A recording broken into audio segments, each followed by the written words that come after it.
മോളെ ഈ വെള്ളമെങ്കിലും കുടിക്കും.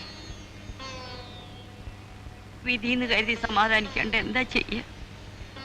എങ്കിലും ഈശ്വരൻ ഇത്രയും വലിയ ചതി എന്റെ മോളോട് കാണിച്ചല്ലോ.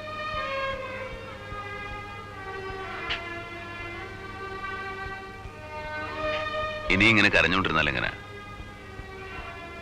രവി പോയിന്ന് വെച്ചാൽ ആരുമില്ലാന്ന് കരുതണ്ട. കുറച്ച് വെള്ളയപ്പാ അങ്ങാടിലെ കടയിൽ നിന്ന് വാങ്ങിയതാ.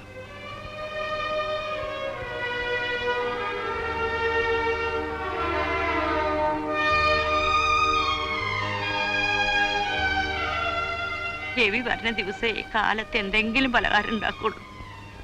എന്നാൽ അവനത് പിടിക്കില്ല. അങ്ങാടിയിൽ ശങ്കരനാര കടയിൽ പോയി ചായ കുടിക്കും.